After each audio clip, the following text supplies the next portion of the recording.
At 6 a.m., the HOA stole my boat and laughed while my daughter cried on the dock. Slip 47 was empty, just cold black water where our 1982 Grady White had been, the last place my family still felt whole after my wife died. Minutes later, Karen Blackstone left me a voicemail. "Your eyesore violated community standards. Pick it up from Impound, if you can afford the fees." She thought she was just bullying a broke single dad. What this yacht club princess didn't know was that I'd spent 25 years wiring marine tracking and power systems. So when that tow truck pulled away, it didn't just take my boat, it rolled straight into a trap I built for her. Before we go any further, comment where in the world you are watching from and make sure to subscribe because tomorrow's story is one you don't want to miss. Let me paint you a picture of my life before Karen Blackstone turned it upside down. Emma and I live in a small apartment overlooking Bayshore Marina. She's got type 1 diabetes, and 3 years ago her medical bills bankrupted us. I mean, completely wiped us out. But we survived it together, and that Grady White became our weekend escape from the financial stress that never really goes away. Every Saturday morning we'd head out at dawn. Emma would make coffee in our old thermos while I prepped the tackle. The taste of salt spray mixing with coffee steam, the texture of that worn leather steering wheel under my hands, and Emma's laugh echoing across the water. Those were the moments that kept me sane. That boat wasn't just fiberglass and aluminum. My father, Miguel Rodriguez, was a Navy electrician who taught me boat restoration as our bonding ritual. I'd spent 4 years bringing that Grady White back to life, every wire and fitting installed with my own hands. I always wear his old Navy anchor chain bracelet, and I tap it when I'm thinking through electrical problems. It was tapping pretty hard that Tuesday morning. Now, Karen Blackstone. Picture a 54-year-old woman with bleached blonde hair, always dressed like she's about to host a yacht club fundraiser. She drives a white Mercedes with Boat Boss vanity plates and lives in a $2 million waterfront mansion. Karen owns Prestige Marine Sales, a luxury boat dealership, and serves as our HOA compliance officer. Her favorite hobby? Targeting working-class boat owners like me while completely ignoring the wealthy residents who violate rules every single day. The trouble started 3 weeks earlier when Karen showed up at my slip with her clipboard and photographer. The overwhelming scent of her perfume mixed with the salt air while her heels clicked on the dock planks like a countdown timer. "This vessel," she announced, pointing at my beautifully restored boat, "is aesthetically incompatible with our marina's luxury standards." I looked at her like she'd just spoken Martian. "My boat's been here 3 years, Karen. It's grandfathered in." She handed me a 72-hour removal notice with a smug smile. "Not according to our legal team. New rule passed last month. Vessels over 35 years require special permits. $500 per day storage fees if you don't comply." Here's something you should know about HOA regulations. They're only as legitimate as the proper notice given to homeowners. Karen's rule was passed without following state-mandated notification procedures, making it legally meaningless. But I didn't know that yet. I tried fighting it the right way first. Visited a lawyer who wanted $5,000 up front, money I didn't have. On day 73, I came home from a marine electrical job to find my slip empty. The security guard just shrugged apologetically. The impound lot wanted $3,200 in fees plus daily storage charges. And here's the kicker. Karen had tucked her business card under my windshield wiper. Prestige Marine buys boats as is. That night, Emma and I sat in our kitchen eating gas station pizza because we couldn't afford better. She was working on college applications, dreaming of marine engineering school, while I watched her college fund disappear into legal fees and impound charges. "Dad," she said, looking up from her laptop, "your anchor bracelet is tapping really fast." I realized my hands were shaking with rage. Emma has this thing where stress spikes her blood sugar, and I could see her getting anxious watching me fall apart. "We're going to figure this out, Mija," I told her. "Sometimes systems break, and someone has to fix them." What I didn't tell her was that I was already thinking like my Navy electrician father, methodically, systematically, and with the patience to plan something complex. Because Karen Blackstone was about to learn that when you steal from a marine electrician's family, you'd better hope he doesn't know how to wire a proper surprise. Karen wasn't content with just stealing my boat. She wanted to destroy my livelihood too. Within a week, anonymous complaints started flooding the city inspector's office about my unlicensed electrical work on marina boats. Now I've held my marine electrical certification for 15 years, but suddenly I was getting surprise inspections on jobs I'd completed months earlier. The inspector, a guy named Rodriguez, no relation, pulled me aside after the third bogus call. "Tank, someone's really got it out for you. These complaints are coming in daily, and they're all signed concerned citizen. Professional jealousy, maybe." Meanwhile, Karen was working the social circuit at the yacht club, spreading rumors about me being a dangerous felon who threatens property values. The woman has a gift for making lies sound like genuine concern. I lost 3 marine electrical contracts worth $8,000. $8,000 that was supposed to go toward Emma's college fund and getting our boat back. Emma came home from school one afternoon with her blood sugar spiking from anxiety. She'd overheard some yacht club kids talking about how their parents said I was probably a drug dealer or worse. "Dad, why are people saying these things about you?" she asked, testing her glucose levels with shaky hands. My union brothers at Local 443 offered to handle Karen for me. Luis Martinez, my electrical partner, put it pretty bluntly. "Tank, we could make her life very complicated." "You know what I mean?" I told him no. The last thing I needed was my union family getting in legal trouble because of my problems. But I wasn't sitting still. I started documenting everything. Photos of Karen's own boat with illegal dock modifications, unpermitted electrical work that would make an inspector weep. I discovered her dealership was using marina slips as unlicensed inventory storage, which violates about 6 different maritime regulations.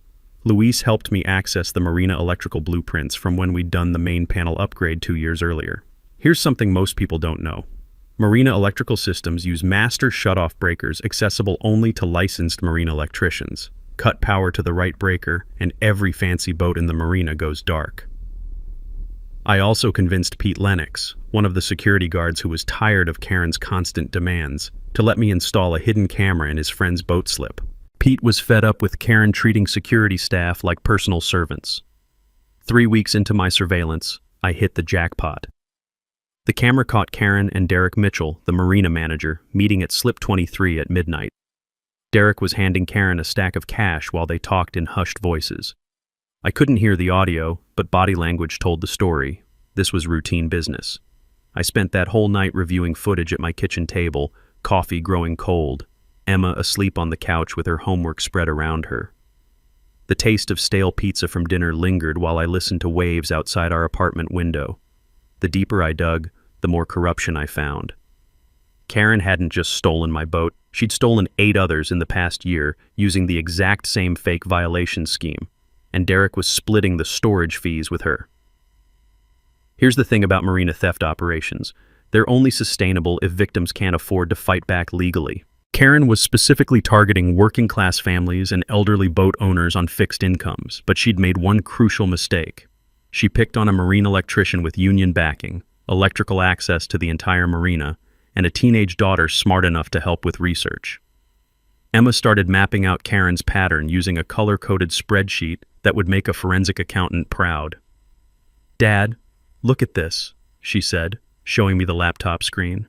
She always files violations on Mondays, removes boats on Fridays, and lists them for sale the following Tuesday. It's like she's running a factory. That's when I realized Karen Blackstone wasn't just a petty HOA tyrant. She was running a sophisticated theft operation using her position as legal cover, and I was going to shut it down using the one thing she'd never expect: her own stolen boats turned into evidence against her. The plan was already forming in my head as I tapped my father's anchor bracelet and thought about the marina's electrical grid. Every boat in that marina was connected to power pedestals I'd helped install. Every pedestal was connected to breakers I could control. Karen wanted to play games with other people's pride and joy? Fine. But she was about to discover that marine electricians know how to make things very, very visible when we need to. 2 weeks later, Karen decided to target the one thing guaranteed to make me lose my mind: my daughter.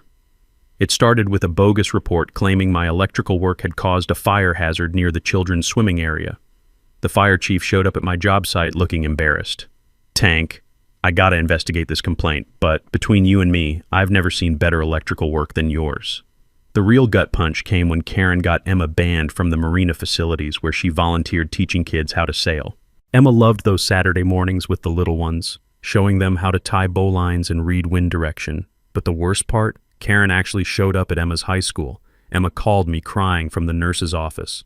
"Dad, This woman came to my chemistry class and told Mr. Peterson that you owe money that will ruin my college dreams. She said I should know what kind of man my father really is. I was 40 feet up on a mast installing navigation lights when that call came in. My hands were shaking so bad I had to come down before I electrocuted myself. Emma ended up in the hospital that night with a blood sugar crisis.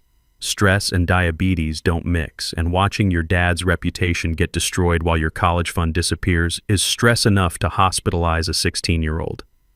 Sitting in that emergency room at 3 a.m. watching Emma sleep with an IV in her arm, I made a decision.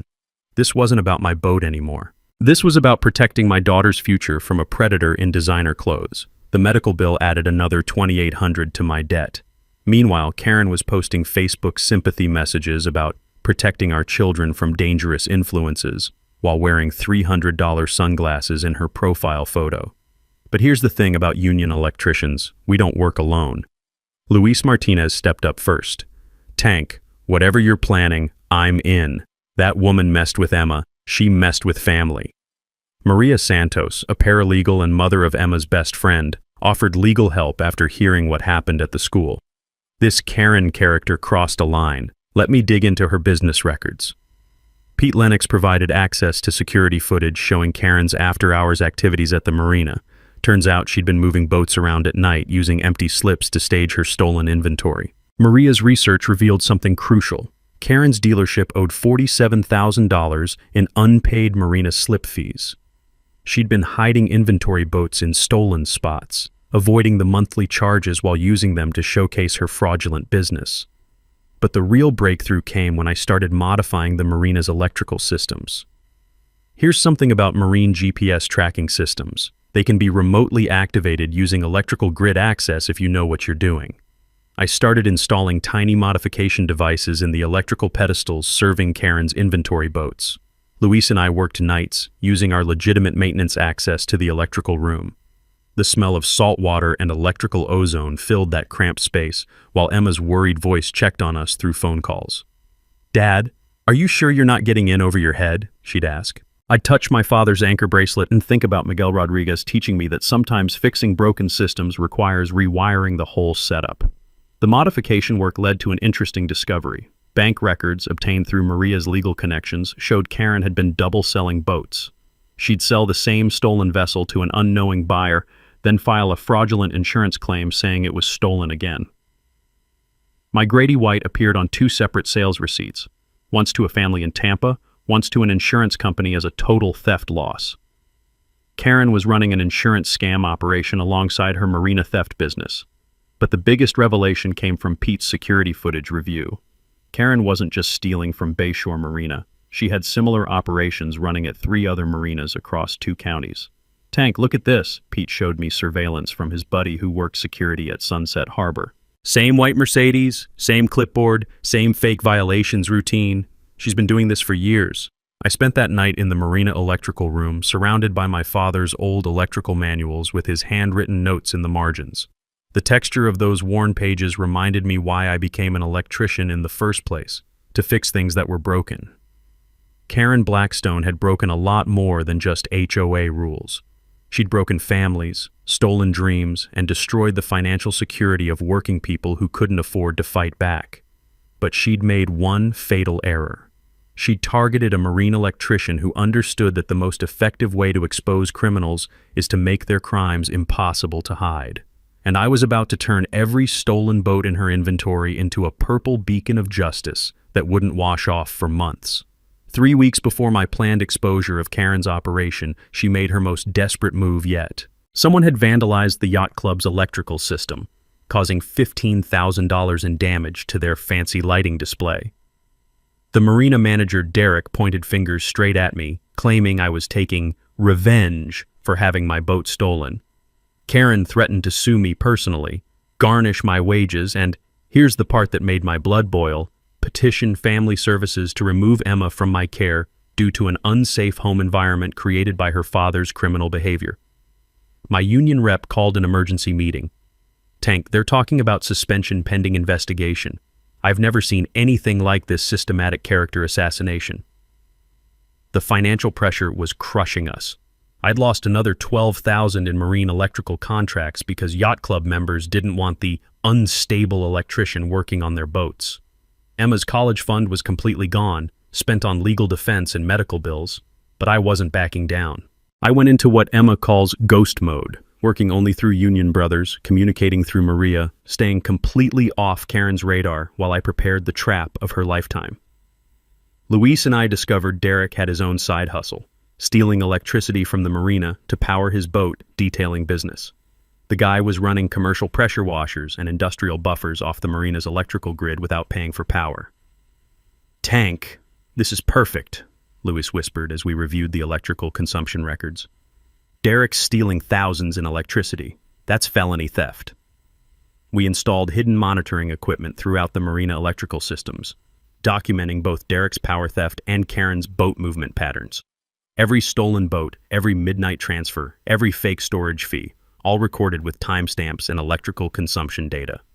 But my masterpiece was the decoy boat. I bought a damaged 1979 Sea Ray from a salvage yard for $800. Luis and I spent 2 weeks wiring it with hidden tracking devices, waterproof cameras, and, the crown jewel, explosive die pack systems that would trigger remotely.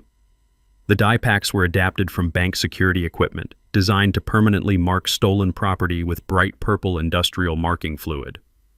I'd learned about them during a security consultation job 3 years earlier. Here's how explosive die packs work. Pressurized marking fluid in a waterproof container, triggered by a 12-volt electrical pulse. Safe for humans, but powerful enough to stain everything within 40 feet with permanent purple dye that won't wash off for months. Emma helped test the system on an old boat hull behind Luis's garage. "Dad, when this goes off, it's going to be epic," she said, filming the purple explosion with her phone. The real breakthrough came when insurance investigator Carlos Mendez contacted me. He'd been tracking a pattern of marine theft across 3 counties, and my stolen boat reports had caught his attention. "Mr. Rodriguez, I think your Karen Blackstone is running the largest boat theft operation in Florida. We've been tracking similar cases involving forged Coast Guard documentation and interstate sales of stolen vessels." Carlos shared crucial information. Karen's operation involved federal crimes. She wasn't just stealing boats locally. She was creating false ownership papers and selling stolen vessels to buyers in other states. Maritime theft across state lines meant FBI jurisdiction. This changed everything. Karen's connections to local politicians became irrelevant when federal agencies got involved. Carlos explained the bigger picture. 47 boat owners across 3 counties had reported similar theft patterns. All elderly or working-class victims, all targeted with fake HOA violations, all boats later discovered in estate sales run by Karen's dealership. Emma insisted on helping with the final phase.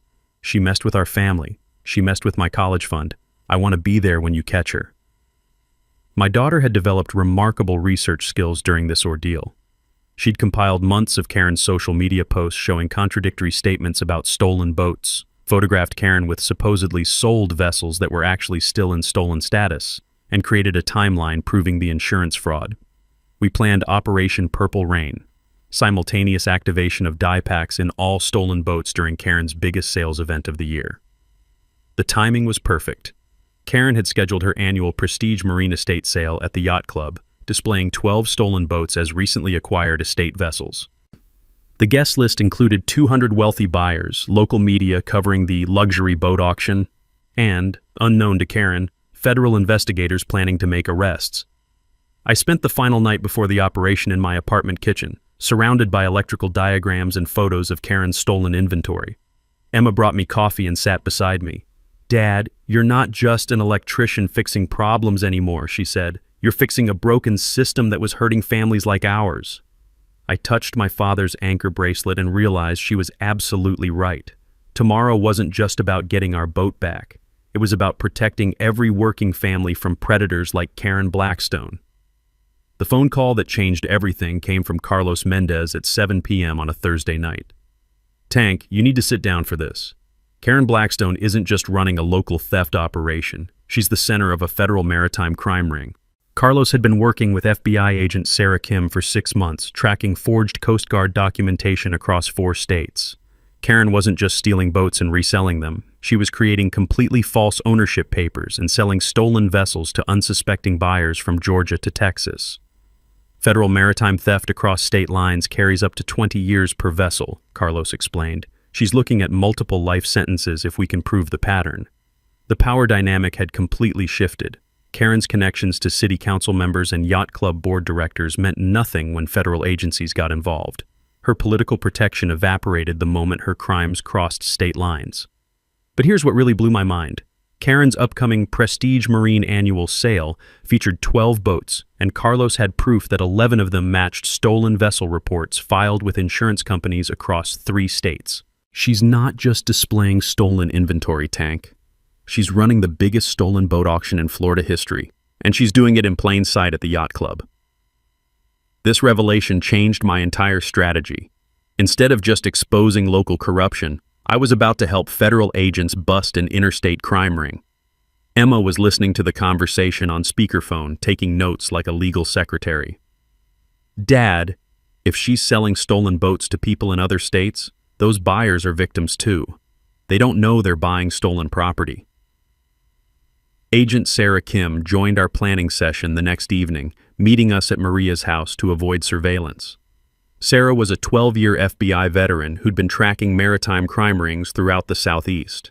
Tank, your electrical expertise gives us something we've never had before, the ability to mark stolen property permanently during a live criminal operation, Sarah explained. We coordinated the timing perfectly. Karen's sale event would start at 6 p.m. on Saturday. She'd present the stolen boats to buyers at 6:30 during peak attendance. That's when I'd trigger Operation Purple Rain. The FBI would have arrest teams positioned around the marina perimeter. Insurance investigator Carlos would be documenting everything for federal evidence. Emma would live stream the event on social media to ensure public documentation. But the best part was Luis's technical innovation. We'd connected all 12 die-pack devices to the marina's electrical grid through a wireless relay system I could control from 2 miles away. Even if Karen discovers our devices and tries to disable them, she'd need to shut down power to the entire marina, Luis explained, and backup batteries keep our system running for 6 hours without grid power. Each device was hidden in the bilge pump area of stolen boats, designed to look like standard marine electrical equipment. When triggered, they'd rupture under pressure and spray bright purple industrial marking fluid in 40-foot radius patterns. The psychological impact would be devastating. Karen's entire stolen inventory would be permanently marked as crime scene evidence in front of 200 potential buyers and local media. Translation: every stolen boat becomes a purple billboard advertising her criminal operation, Emma said, grinning. Agent Sarah confirmed that federal arrest warrants were ready for execution. Karen faced 31 federal counts including maritime theft, insurance fraud, racketeering, and conspiracy. Derek would be arrested as a co-conspirator. I realized this wasn't just about getting my boat back anymore. We were about to expose a crime ring that had stolen nearly $1 million worth of boats from working families across the Southeast. Karen Blackstone thought she was untouchable because of her wealth and political connections. She was about to discover that federal crimes don't care about yacht club memberships. The next 72 hours were the most intense of my life. Luis and I turned the union shop into a high-tech crime-fighting laboratory, working 18-hour shifts to perfect our Purple Rain system. We modified 12 waterproof die-pack assemblies, each about the size of a phone charger, designed to hide perfectly in boat bilge pump compartments. The devices contained pressurized purple industrial marking fluid, the same stuff banks use for theft deterrent, but adapted for marine environments. Testing was crucial. Emma and I practiced the activation sequence on a junked boat hull Luis brought to his backyard. The first successful test created a 40-foot radius of brilliant purple spray that would have made Barney the dinosaur jealous. "Dad, this is going to be absolutely epic," Emma said, filming the purple explosion with her phone. Karen's white designer dress is going to match her stolen boats. Luis installed the wireless relay system, connecting all devices to a master switch I'd control remotely. The engineering was beautiful. Marine radio frequency transmission with a 500-yard range, backup battery power, and fail-safe mechanisms to prevent accidental activation. Meanwhile, Maria coordinated our legal strategy with insurance investigator Carlos and FBI agent Sarah. I wore a wire during a staged negotiation meeting with Karen, getting her to admit on tape that she'd been removing problematic boats to maintain community standards. "Sometimes you have to take decisive action to protect property values," Karen said, completely unaware she was confessing to federal crimes. "Boats like yours bring down the neighborhood." The financial calculations were staggering. Total value of Karen's stolen boats, $847,000. Federal maritime theft penalties, up to 20 years per vessel. Civil restitution to victims, $2.3 million. My personal damages included the boat's value, lost income from destroyed electrical contracts, legal fees, and Emma's medical bills from stress-induced diabetes complications. Total, $23,000 that we desperately needed for Emma's college fund. Emma's role in the operation impressed even Agent Sarah. My daughter had developed sophisticated social media documentation skills, creating multiple backup live stream accounts and coordinating with Pete, the security guard, to ensure optimal camera angles. "Emma, you've got natural investigative instincts," Sarah told her during one planning session. "Ever consider a career in federal law enforcement?" "I'm thinking marine engineering with a minor in criminal justice," Emma replied. "Someone needs to design better security systems for marinas." Luis recruited backup from our union brothers, not for muscle, but for technical expertise and emergency support. If anything went wrong with our electrical systems, we had master electricians standing by with replacement equipment. Pete provided crucial intelligence: yacht club floor plans, security camera blind spots, and patrol route timing. He'd also confirmed that Karen's stolen boats were being stored in prime display positions for maximum buyer visibility. The technical explanation for our operation was elegant in its simplicity. Marine electrical systems run on 12-volt DC power, same as automotive systems. Our die-pack triggers used standard marine battery technology to rupture containment vessels under controlled pressure. When activated simultaneously, 12 boats would erupt in synchronized purple fountains, creating the most visible crime scene in marina history. Any boat thief operating near water could be permanently marked using standard marine electrical supplies and security equipment. Our timeline was military precise. Saturday 5 p.m. Final system check from Luis's van positioned 2 miles away. 6 p.m. Yacht Club Gala begins. Karen starts greeting buyers. 6:25 p.m. Emma positioned inside with hidden cameras. FBI teams in place. 6:30 p.m. Karen begins stolen boat presentation to peak attendance. 6:32 p.m. I activate Purple Rain from remote location. 6:35 p.m. FBI arrests begin while purple evidence floats in marina. Working night shifts in the union shop created an atmosphere of focused intensity. The smell of machine oil and electrical flux mixed with the excitement of building something that would change everything. Luis cursing in Spanish when our first die-pack prototype leaked. Emma's energy drinks keeping her alert during technical discussions. The walls of my apartment transformed into a crime investigation center. Photos of stolen boats, electrical diagrams, marina layouts, and timelines mapping Karen's operation. Maria's coffee fueled our strategy sessions while the sound of waves outside reminded us why this fight mattered. Emma caught me one evening touching my father's anchor bracelet while reviewing our plans. "Dad, you're not just thinking like an electrician anymore. You're thinking like someone who builds systems to catch criminals." She was right.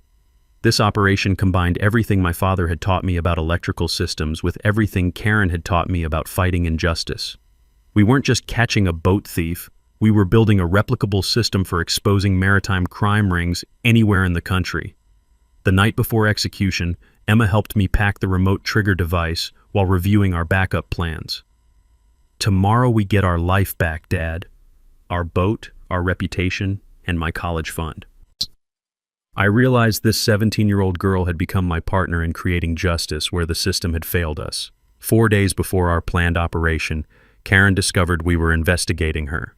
I was finishing electrical work on a 50-foot yacht when Derek approached me with a briefcase and a nervous smile. "Tank, I've got a business proposition that could solve all your problems." Inside the briefcase, $50,000 in cash and a typed document titled Mutual Resolution Agreement. "Karen feels terrible about the misunderstanding with your boat," Derek lied smoothly. "She's prepared to compensate you generously if you're willing to forget everything and move on with your life." I stared at that money knowing it represented stolen funds from dozens of families like mine. "Derek, you can tell Karen that some things aren't for sale." His friendly demeanor evaporated instantly. "Tank, you're making a big mistake. Karen has resources you can't imagine." 3 hours later, our apartment building's fire alarm started screaming at 2:47 a.m. Emma and I evacuated with 30 other residents, standing in the parking lot in our pajamas while firefighters battled flames in the electrical room directly below our unit. The acrid smell of burning electrical equipment filled the night air. Fire Chief Martinez found evidence of accelerant. Someone deliberately set this fire tank. They knew exactly where to target your apartment's electrical supply. We lost most of our belongings, including my electrical tools and all the physical evidence files I'd compiled about Karen's operation. Emma's diabetes supplies were destroyed, requiring expensive emergency replacements we couldn't afford. The Red Cross put us in a hotel for 3 nights, but watching my daughter's college dreams disappear along with our possessions was devastating. Emma's blood sugar spiked from stress, and I found her crying in the hotel bathroom at midnight. "Dad, she tried to kill us," Emma whispered. "She actually tried to burn us out." I held my daughter and felt something cold settle in my chest. This wasn't about money anymore. This was about a predator who'd escalate to violence when exposed. Luis insisted we move into his garage immediately. "Tank, you and Emma aren't safe anywhere Karen can find you. We finish this operation from my place." Working from Luis's cluttered garage felt like operating an underground resistance. The smell of motor oil mixed with electrical equipment while Emma managed our communications from a laptop balanced on paint cans. FBI agent Sarah confirmed our worst fears. Karen had hired a private investigator to follow me for weeks. The arson was meant to destroy evidence and intimidate us into silence. "She's desperate, which makes her dangerous," Sarah warned. "But desperation also means she's close to making fatal mistakes." I used Karen's surveillance against her. I led her private investigator to a fake evidence cache at an abandoned warehouse, while our real operation continued from Luis's garage. The arson investigation revealed something crucial. Derek Mitchell's brother-in-law had been hired as the arsonist. This wasn't just HOA corruption, it was a family criminal enterprise with multiple generations involved in maritime theft. Emma's research skills proved invaluable even from our temporary base. She'd backed up all our documentation to cloud storage before the fire, maintaining our evidence files while Karen thought she'd destroyed everything. "Dad, look at this," Emma showed me her laptop screen. Karen moved up the yacht club gala date. We have 48 hours instead of a week. The accelerated timeline created pressure, but Luis and I had built our systems for exactly this kind of challenge. 36 straight hours of testing confirmed our wireless activation systems were ready for deployment. Insurance investigator Carlos visited us at Luis's garage with updates from his FBI coordination. Karen's panicking. She's been calling every law enforcement contact she has trying to find out if she's under investigation. But Carlos also brought disturbing news. Karen had started liquidating assets, suggesting she might flee before our planned exposure. Her yacht club sale wasn't just about profit, it was her exit strategy. "Tank, if we don't catch her this weekend, she'll disappear to a country without extradition treaties," Carlos explained. Emma's determination impressed everyone involved in our operation. Despite losing her belongings and being displaced from home, she insisted on maintaining her role in documenting Karen's downfall. "She messed with our family, destroyed our home, and tried to ruin my future," Emma said, organizing her backup camera equipment. "I want to be the one filming when she gets arrested." Working out of Luis's garage created an atmosphere of focused urgency, Emma video calling with operation updates while I performed final system checks. The taste of gas station coffee and convenience store sandwiches fueling our round-the-clock preparation. The night before execution, I realized Karen's escalation had actually strengthened our case. Arson proved she was willing to use violence against families, adding federal terrorism charges to her maritime theft crimes. Emma fell asleep on Luis's couch, surrounded by backup documentation, her laptop still running live-stream software tests. I covered her with a blanket and touched my father's anchor bracelet. Tomorrow, we'd turn Karen's desperation into the evidence that would destroy her criminal empire forever. Karen's final desperate move came 18 hours before our planned operation. I was hiding at the Union safe house when Luis called with devastating news. "Tank, they just issued a warrant for your arrest. Terrorism charges." Karen had convinced her corrupt police contact to file a report claiming I'd threatened to blow up the marina during our recorded conversation. She'd edited the audio to make my electrical work sound like bomb-making threats. "The warrant's been issued," Luis explained. "You can't be seen publicly until we sort this out." Emma was at school when the story broke on local news. Marine electrician threatens marina terrorism. My reputation, rebuilt over months of fighting Karen's lies, was destroyed again in a single news cycle. Emma faced harassment from Karen's wealthy allies' children at school. Parents who'd never spoken to us suddenly knew my name as that dangerous man who threatens to blow up boats. My union considered distancing themselves to protect other members. The brotherhood that had supported me for 15 years was wavering under federal terrorism allegations. But FBI agent Sarah had been expecting this escalation.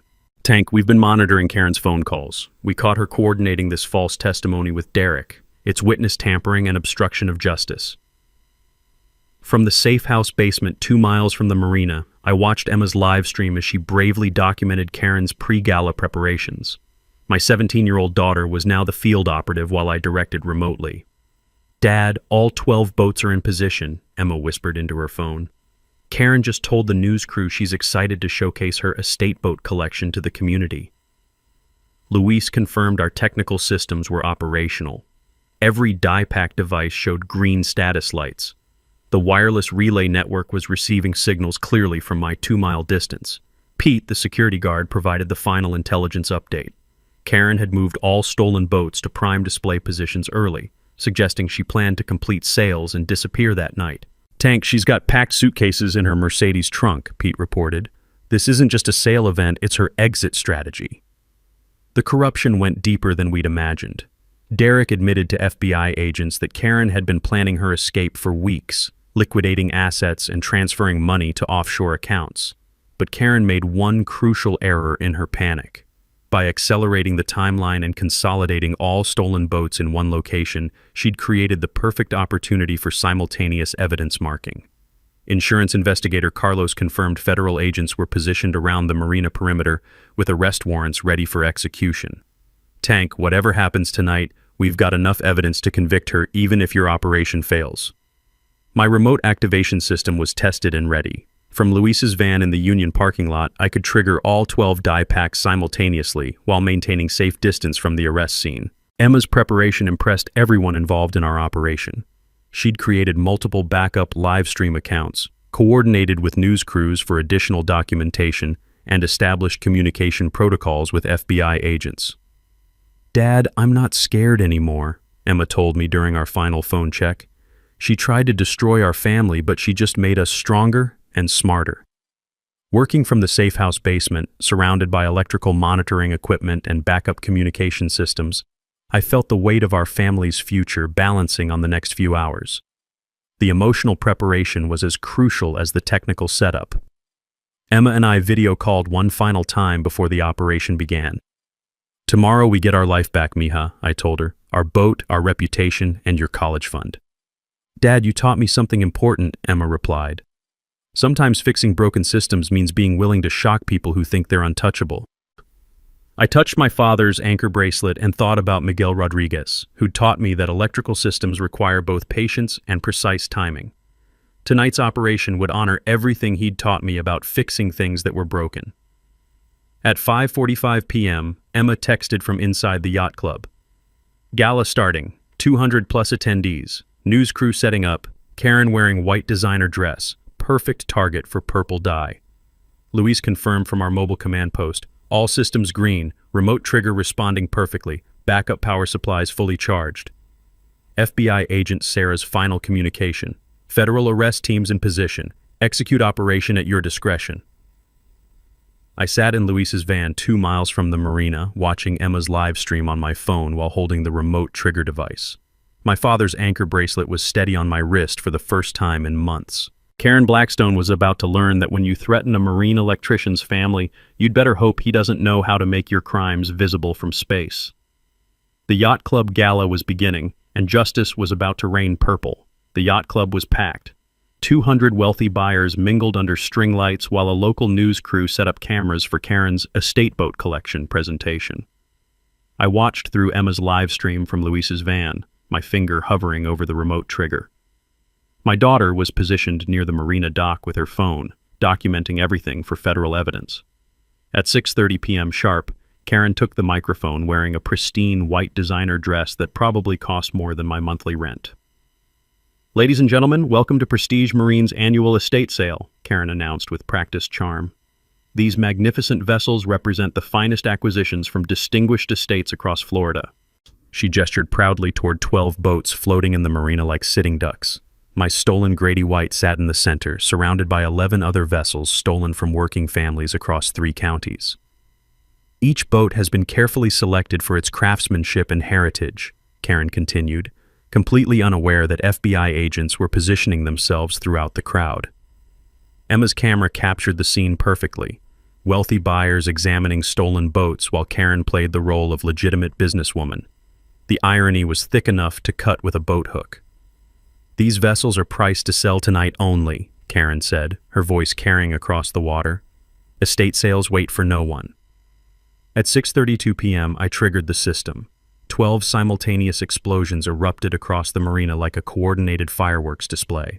Purple industrial marking fluid shot 40 feet into the air from every stolen boat, creating geysers of brilliant violet that rained down on the yacht club deck. The crowd screamed and scattered as purple dye splattered across the pristine venue. Karen's white dress was instantly transformed into a Jackson Pollock painting of criminal evidence. "What's happening?" Karen shrieked, spinning in circles as purple fluid dripped from her perfectly styled hair. The stolen boats floated in the marina like crime scene markers, each one permanently stained with bright purple evidence that wouldn't wash off for months. The visual impact was absolutely perfect. You could see those boats from the parking lot. FBI agent Sarah Kim stepped out of the crowd, badge raised high. "Karen Blackstone, you're under arrest for interstate transportation of stolen vessels." The news crew captured everything as handcuffs clicked around Karen's purple-stained wrists. Insurance investigator Carlos appeared with a clipboard, reading off hull numbers like a grocery list. Boat number 1 matches federal stolen vessel report filed in Tampa. Boat number 2 reported stolen in Jacksonville. Boat number 3... Emma's live stream was going viral in real time. "That's my dad's boat," she announced to her growing audience. "The one with the purple marking in the center. She stole it from our family." Karen was screaming about terrorist attacks and innocent estate sales while purple dye dripped from her designer shoes. The crowd watched in fascination as she transformed from sophisticated businesswoman to stained criminal. Derek, the marina manager, tried to slip away through the crowd, but FBI agents were ready. "Derek Mitchell, you're also under arrest for conspiracy to commit maritime theft." I arrived with Luis just as the handcuffs were being applied. Showing my remote trigger device to Agent Sarah, I addressed the news cameras directly. "Marine electrical work," I explained to the reporter. "Sometimes you need to make stolen property very visible to prove ownership." Emma ran over and hugged me, still filming with her phone. "Dad, you did it! Look at her, she's completely purple!" The most satisfying moment came when Karen, still handcuffed and dripping purple, tried to maintain her innocence. "These are legitimate estate sales. I have all the proper documentation." Agent Sarah held up evidence bags filled with forged papers. 47 counts of federal maritime theft, insurance fraud, and racketeering. Your documentation is about as legitimate as your business practices. Emma addressed her phone camera with teenage satisfaction. She said our boat was an eyesore that brought down property values. Now her whole criminal operation is a purple eyesore that won't wash off. My final line to purple-stained Karen was 15 years in the making. Next time you want to steal someone's pride and joy, make sure they're not a union electrician who knows how to wire a proper surprise. The news crew filmed FBI agents displaying charts showing Karen's $847,000 theft operation across 3 counties. Insurance investigator Carlos presented evidence of my boat being sold twice, once to an unknowing buyer, once fraudulently to an insurance company. Emma's phone recordings played through speakers as Karen's own voice confessed, "Sometimes you have to take decisive action against boats that bring down the neighborhood." As purple-stained evidence floated in the marina and Karen disappeared into a federal transport van, I realized we'd done more than catch a boat thief. We'd created a replicable system for exposing maritime crime that other communities could use. The headline crawl on the evening news said it all. "Purple boat bomber catches yacht club theft ring." 6 months later, Emma and I were back on the water in our restored Grady White, sharing coffee from our old thermos while the sun painted the horizon orange. Karen Blackstone received 8 to 15 years in federal prison, plus $2.3 million in restitution to 47 victims across 3 counties. Derek got 3 years and agreed to testify about the entire marina corruption network they'd been running.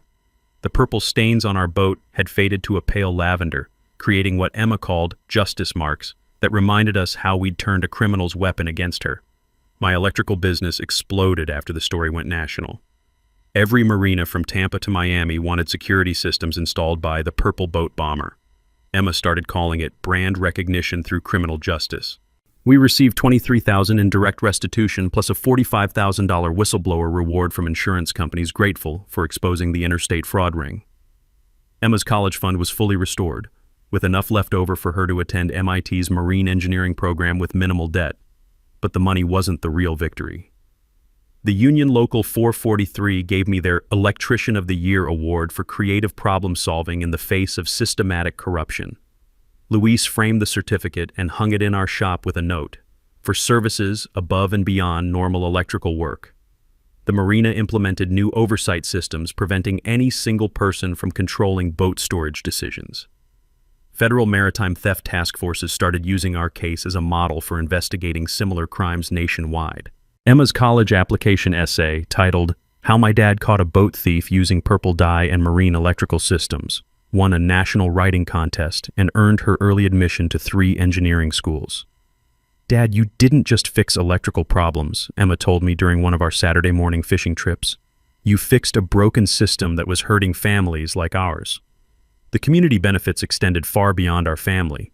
Using the settlement money, I established the Purple Justice Marine Program, free boat electrical safety inspections for working families who couldn't afford professional services. In our first year, we completed 847 free inspections, preventing an estimated $2.8 million in marina fire damage. Emma became the program coordinator, teaching sailing and electrical safety to underprivileged kids every weekend. The marina dedicated Rodriguez Family Dock in honor of our service to community safety. Emma brought friends from school who called me legendary and asked for detailed explanations of how we'd caught Karen. My personal life improved dramatically. Maria Santos, the paralegal who'd helped with our legal strategy, and I started dating slowly and sweetly. She understood the importance of family, having watched Emma's courage throughout our fight against Karen. Emma's diabetes management stabilized once the constant stress disappeared. Her college plans expanded from marine engineering to include a minor in criminal justice. "Someone needs to design better security systems for marinas," she explained, "and someone needs to understand how to catch criminals who exploit working families." But the most meaningful change was emotional. Emma and I had survived something that could have destroyed us, and we'd emerged stronger and closer than ever. Our nonprofit Harbor Heroes connected marine electricians with low-income boat owners nationwide, providing free safety inspections that prevented fires and saved lives. The program expanded to 12 marinas in the first year. 3 weeks ago, I got a call from a boat owner in Fort Lauderdale. "Tank, we've got a marina manager here stealing boats using fake violations. Sound familiar?" Emma looked up from her college textbooks and grinned. "Dad, I think we found our next project." I touched my father's anchor bracelet and smiled. Miguel Rodriguez would be proud that his son had learned to fix more than just electrical systems. We'd learned to fix broken justice. Every Saturday morning, Emma and I still head out at dawn for coffee and fishing, but now she's planning her marine engineering thesis on integrated security systems for marina theft prevention, and I'm consulting with FBI maritime crime units across the Southeast. Karen Blackstone thought she could steal from working families without consequences. Instead, she helped us discover that sometimes the best way to catch criminals is to make their crimes impossible to hide. Share your HOA nightmare stories in the comments. We might have electrical solutions for those problems too. And subscribe for more David versus Goliath justice stories where the working class wins. Thanks for hanging out with us on HOA Stories, where the HOA Karens meet their match. If this story had you cheering or cringing, go ahead and like the video, drop a comment with your reaction, and hit subscribe so you're ready for the next wild HOA tale.